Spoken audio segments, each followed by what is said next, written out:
Alright, this is 70 gram popcorn.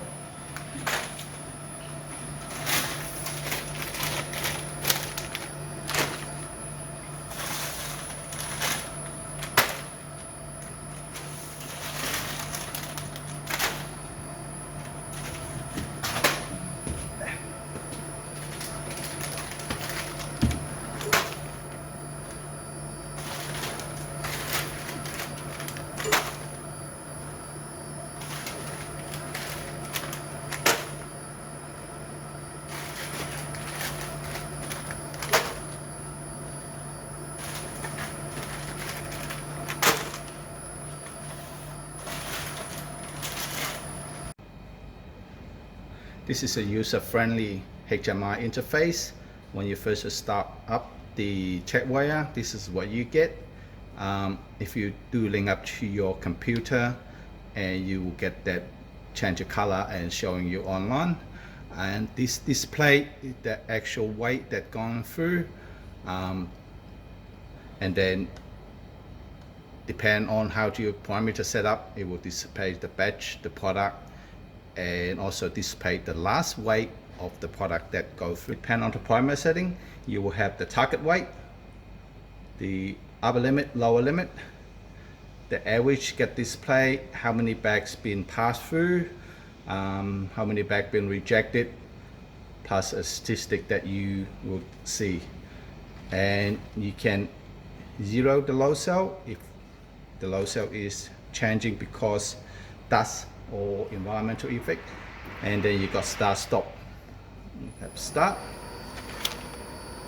We have different access level on this Checkweigher. Level 1 for day-to-day operation, level 2 for admin, and that allow you to change the parameter setting, and then you've got supervisor setting, maintenance setting, and engineering setting that allow you to changing password. Okay, stop.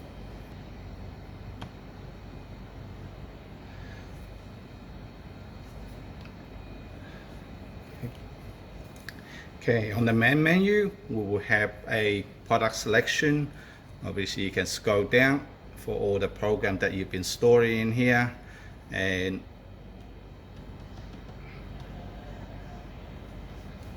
record program 2. It will say confirm.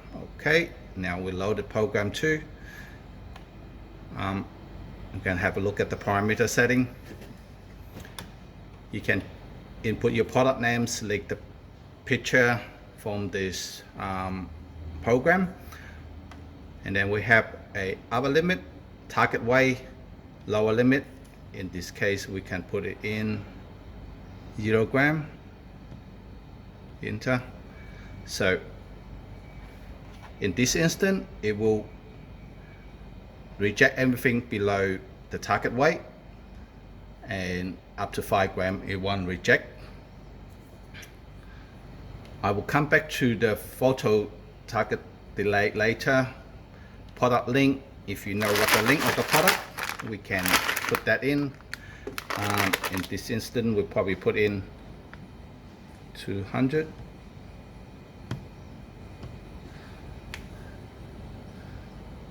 Dynamic compensation is, for argument's sake, if you have a net product of 350 gram and you know your back weight is say 5 gram, what we can do is put minus 5 in there.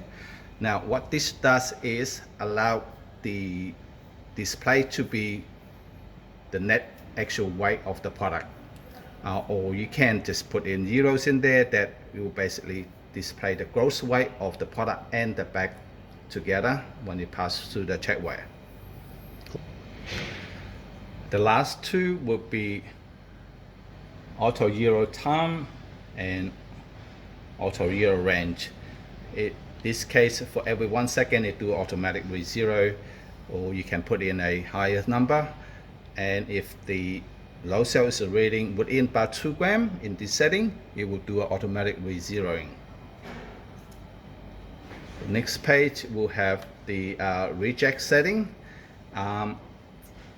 So depend on your setting and the speed of the conveyor, it will, soon this product pass the sensor, it will be 250 milliseconds, then the reject arm will come on. And how long it will come on? It will be on the second value. This go with the upper limit and lower limit. And then we have the bell speed and the sample range. I will come back to you on the different page that will be explained a bit more clear. Or if you know the value, you can manually input into it.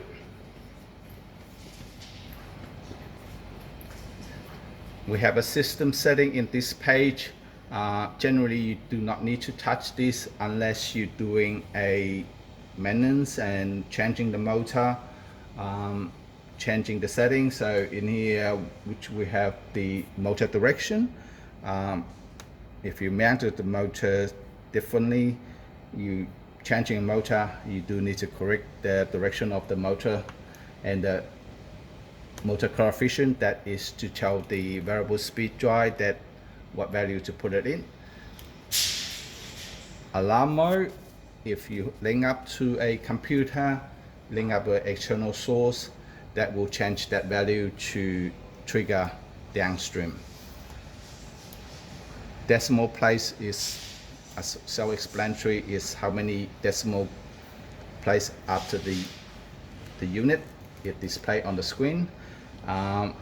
In the unit here, you can change to kilogram SI unit or BS unit, which in pounds. Network address is for network communication. And also we got low cell setting in here, which is we don't recommend you do changing.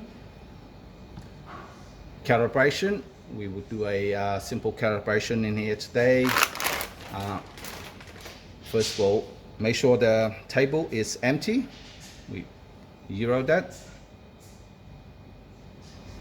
Okay, now we will put in the calibration weight.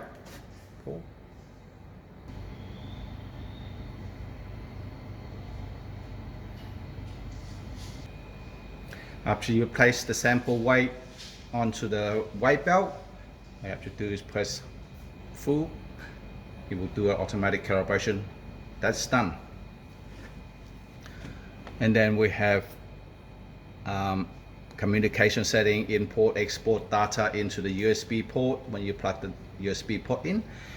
Now we'll go back to test. This is where I want to explain to you how simple to set up the product range. Now I want to show you how to set up a product and do the weight checks and range check. So first of all, on the top there, we've got the scale where it take the sample. Let's do one, I will show you.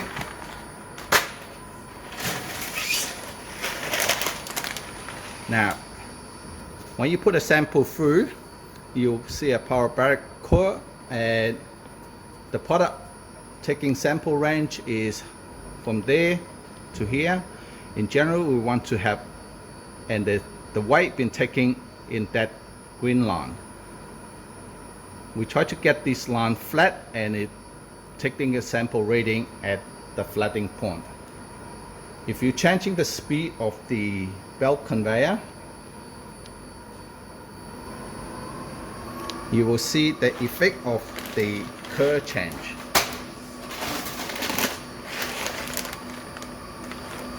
So in this instant, when I change the speed, you can see the sample range is in the wrong point. It's not steady. So if I reduce that,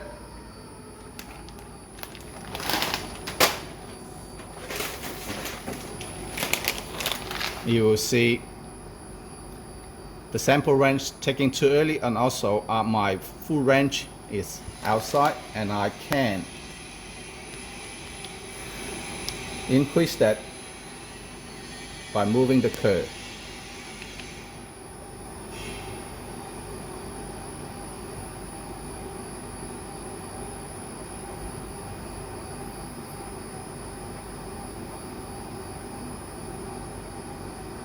And I can also move the sampling range curve. So note those values will be automatically stored in this program, and just take note of that values. The range we're trying to sample is 1081, and the sample point is 826. If we go back to the product, you will see that value gets stored in here and there, and the bell speed source automatically stored it. If you know that value, and if you running the same motor speed for different product, you can just copy that into the other program. It's simple to set up. That's all you need to know about setting up a product.